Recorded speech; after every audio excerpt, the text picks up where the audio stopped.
Olá, família! Sejam todos bem-vindos ao estudo diário das Escrituras. Vou mandar um forte abraço aí para Carmen Moretti, que escreveu nos comentários aqui que ela foi a primeira a colocar um joinha, né? Dar um like aí. Gratidão, Carmen, pelo seu apoio. Você é fã número 1 de Jesus, né?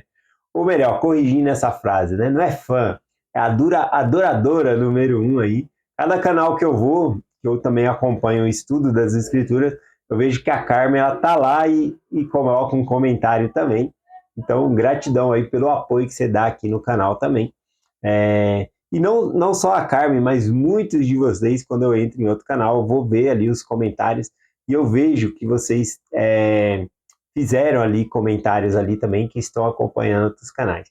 Eu acho lindo isso da gente estar buscando mais conhecimento, ajudar, né, se juntar para fazer o estudo. Vamos lá para o nosso estudo de hoje. A gente está estudando a introdução para começar a semana que vem o estudo no Velho Testamento.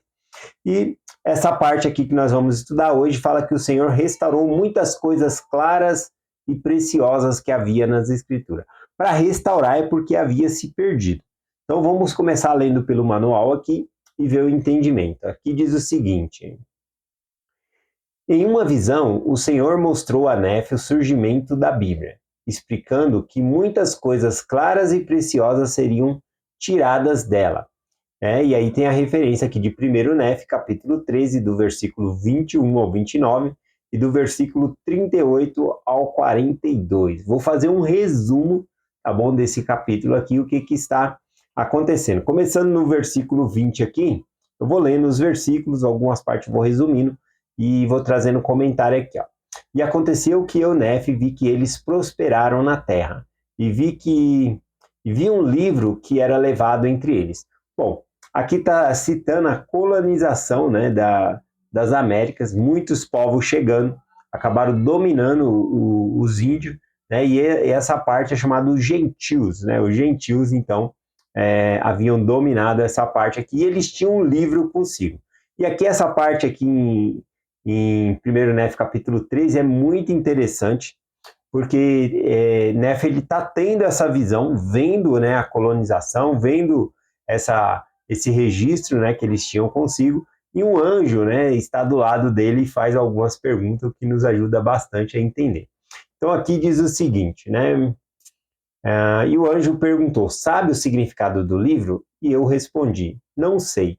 Então ele não identificou que livro era esse, mas o anjo responde para ele o seguinte, eis que provém da boca de um judeu. E eu, Nefe, vi que o livro, e disse o anjo, vê que o registro dos judeus contém um convênio feito com o Senhor, com a casa de Israel, e contém também muitas das profecias dos santos profetas, e é um registro semelhante às gravações encontradas nas placas de latão, só que em menor número. Então o Nefe, ele não falou assim, eu sei, né? Mas ele não sabia, então logo o anjo explica para ele, olha, esse registro é escrito dos Velhos Testamentos, o escrito dos profetas antigos, então ele identifica como o Velho Testamento que nós conhecemos hoje, e ele cita, inclusive, que é semelhante às placas de latão, que Nefe tinha trazido também para a nova terra, né, o continente americano, ele trouxe também, então aquele volume de escritura era o Velho Testamento. Só que o anjo faz uma observação, né, que o livro que nós temos hoje como Velho Testamento havia menos escrito do que o que havia nas placas ali de latão, tá bom? E aí ele continua dizendo aqui, só que em menor número, não obstante, contém os convênios do Senhor com a casa de Israel, sendo, portanto, de grande valor para o gentio. Eu gosto disso falando que o Velho Testamento, e a gente vai estar estudando esse ano, é de grande valor para nós. Aqui ele está citando o Velho Testamento, tá bom? Porque ele compara com as placas de latão que era o Velho Testamento que nós conhecemos. E aí ele fala aqui, ó, que esse Velho Testamento ele continha a plenitude do Evangelho do Senhor. Mas após isso, ele diz aqui, ó, vês a formação daquela grande e abominável igreja, que é a mais abominável de todas as outras igrejas. Pois eis que elas tiram do evangelho do Cordeiro muitas partes que são claras, sumamente preciosas, e também muitos convênios do Senhor foi tirado. Bom, aqui quando ele cita que essa abominável igreja tirou as partes das escrituras aqui, nós não devemos interpretar como uma igreja com nome, alguma coisa assim. A igreja do diabo, vamos dizer assim, elas são ramificações, tá bom? Então não é uma instituição ou uma igreja específica. Hoje, em nossos dias, ela tem ramificações dentro do governo, né? Ramificações em vários locais, tá bom? Tudo que é contra o Evangelho de Cristo, ela está ali se infiltrando de alguma maneira ou influenciando, tá bom? Então, aqui mostra que o inimigo, ele fez com que se tirasse muitas partes claras e preciosas da Bíblia. Continuando aqui, então, ele fala assim, a fim de cegarem os olhos e endurecerem o coração dos filhos dos homens. Esse que era o propósito, tirar essas partes muito claras para cegar as pessoas. E, inclusive, nós podemos ver essa falta de entendimento, inclusive em muitas religiões diferentes, que interpretam as escrituras de maneiras diferentes. Então, a gente vê uma falta de clareza, inclusive nas doutrinas e coisas assim, por conta da retirada dessas partes claras aqui. Ele continua, elas foram suprimidas, coisas claras e preciosas do livro, que é o livro do Cordeiro de Deus. Então chama aqui também o Velho Testamento do livro do Cordeiro de Deus, eu amo isso. Um grande número tropeça, sim, de tal maneira que Satanás tem um grande poder sobre eles. É verdade, a gente vê uma pregação do Evangelho em algumas instituições, algumas igrejas, que realmente traz mais ali algo só Deus do amor, né? Não fala sobre a justiça de Deus, não fala sobre o pecado, só fala da teologia, às vezes, da prosperidade. Então, acaba cegando as pessoas ali, e o inimigo acaba tendo muito poder sobre isso também. Aqui continua. E vi outro livro surgindo pelo poder do Cordeiro. Também, então, pelo poder do Cordeiro, surgiu outro livro aqui. Trazido a eles pelos gentios, para convencer os gentios e os remanescentes da semente de meus irmãos e também os judeus, de que estavam dispersos por toda a face da terra. Ele está citando aqui, né, um novo livro que surgiu. Ele está falando que é inclusive o livro de Mórmon. Né? Nós identificamos como o livro de Mórmon, que vai ajudar as outras pessoas a ter essa clareza e saber a verdade. Tá bom? Aqui ele continua. E falou-me o anjo, dizendo, este último registro que vistes, ou seja, o livro de Mórmon, entre os gentios, confirmarão a verdade do primeiro, ou seja, confirmará a verdade da Bíblia. Não tem contradição entre a Bíblia e o livro de Mórmon, que são dos 12 apóstolos do Cordeiro, e divulgarão as coisas claras e preciosas que deles foram suprimidas.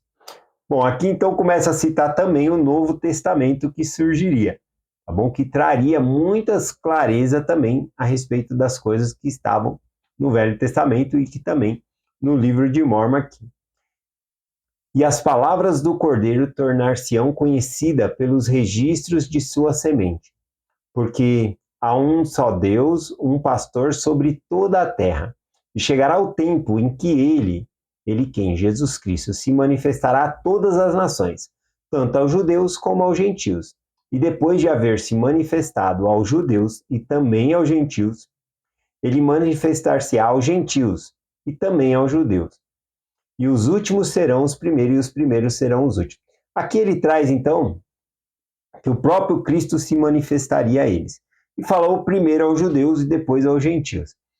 A gente identifica que Cristo ele nasce entre os judeus, começa ali, né, essa pregação do evangelho, e depois vai para os gentios. Com a morte de Jesus Cristo, ele manda mesmo pregar o evangelho a toda a criatura. Então a gente vê o evangelho indo dos judeus para os gentios, tendo essa expansão. Depois, com a morte dos apóstolos, a igreja cai, mas em nossos dias, novamente, Deus ele levanta um profeta para nossos dias, e aí então o evangelho retorna por meio desse profeta e por meio desse livro aqui que ele está citando, que é um outro registro, que é o livro de Mórmon. E aí então ele fala que depois então o evangelho vai ser dos gentios, Deus vai se manifestar aos gentios por meio dessas visões, por meio desse livro, e que depois essa verdade também iria para os judeus. E aqui cumprindo então, né, uma profecia que seria: os últimos serão os primeiros, ou seja, os primeiros a receber o evangelho foi os judeus, depois foi para os gentios, e agora primeiro é os gentios e depois vai para os judeus. Né? Essa que é a interpretação desse versículo aqui, que os últimos serão os primeiros e os primeiros serão os últimos, interpretado pelo próprio anjo aqui falando por Nefe. Bom, já que muitas dessas coisas preciosas elas foram suprimidas, né, qual que é a solução? O que Deus fez para trazer uma solução para esse problema? Aqui no manual diz assim, ó, como o Senhor planejou divulgar essas coisas claras e preciosas, né, que haviam sido retiradas. E aí ele trouxeram o exemplo aqui de 2 Nefe, capítulo 3, versículo 12. E diz assim, aqui quem está falando é Lei, na verdade. Então aqui a gente estava primeiro, né, capítulo 13, e agora aqui a explicação de como Deus resolveu esse problema das coisas claras e preciosas que foram tiradas está aqui em 2 Nef, capítulo 3, versículo 12, explicado pelo profeta Lei. Aqui diz assim, ó, portanto, o fruto de teus lombos escreverá. O fruto dos lombos dele aqui está citando os descendentes dos nefitas, tá bom? Do lombo aqui, aliás, está se referindo ao capítulo 50 ali de Gênesis, se eu não me engano, que está falando de José. Então está falando dos lombos de José, os descendentes deles escreveriam. Os descendentes de José, tanto Efraim como Manassés, que são os filhos ali de José, eles vieram para esse continente aqui e deu origem, né, a essa nação aqui, né, deu continuidade, conhecida como Nefitas e Lamanitas no livro de Mórmon. Então ele fala aqui, né, portanto o fruto dos teus lombos escreverá, e o fruto dos lombos de Judá escreverá. Então, o fruto do lombo de Judá seria a Bíblia, como nós conhecemos. E o fruto do lombo de José aqui seria, então, o livro de Mórmon.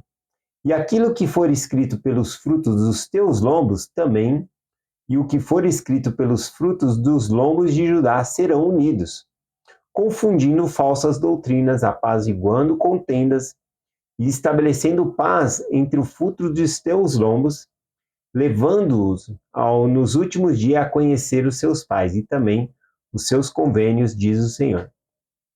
Então veja que o que o Senhor fez aqui é uma união. Então a gente não... a Bíblia é preciosa, o livro de Mórmon é precioso. Nós temos que ter uma união desses registros, usar eles juntos, porque ambos juntos, aí sim eles combatem, tá bom? Falsas doutrinas, apaziguando contendas e assim por diante. Aqui no próprio livro falou que aqui confundindo falsas doutrinas, apaziguando contendas, estabelecendo paz entre o fruto de teus lombos. Estabelecendo paz entre os descendentes, né, de José, os frutos dos lombos de José, dos lamanitas, descendentes dos lamanitas, nefitas, haveria paz. Né? Nos últimos dias, como que nós vemos? Como que isso se cumpre, de estabelecer paz entre os frutos dos lombos aqui? Né? Que tipo de paz aqui está falando? Nefitas e lamanitas viviam guerreando, lutando, mas a paz que ele está falando aqui não tem a ver com guerra, tá bom? É uma paz espiritual, é uma reconciliação com Deus.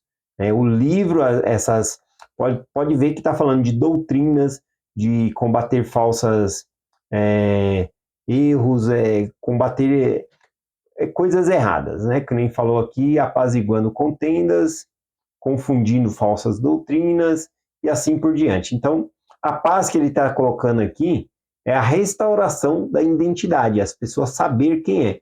Por exemplo, os frutos dos lombos de José, saber das raízes dele, que eles fazem parte da casa de Israel. Esse que é um dos pontos aqui, né? Também trazer aqui o conhecimento dos convênios de Deus para todos aqui, tá bom?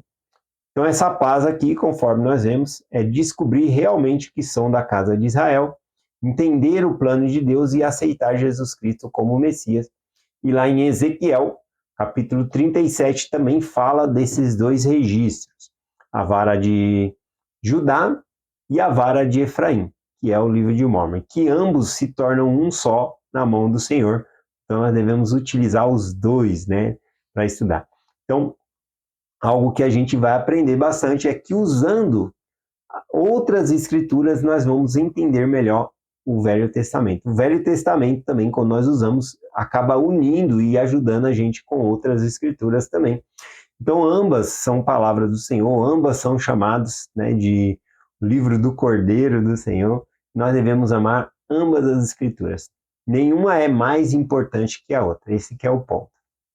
Né? E o Senhor trouxe esses meios para confundir essas falsas doutrinas e para que nós possamos ter conhecimento de nossa identidade e nos unirmos ao Senhor, né? Trazer os convênios de volta, como seria feito, né? A questão da autoridade para receber as ordenanças e assim por diante. Então é esta a mensagem que nós compartilhamos hoje, em nome de Jesus Cristo. Amém. Até amanhã.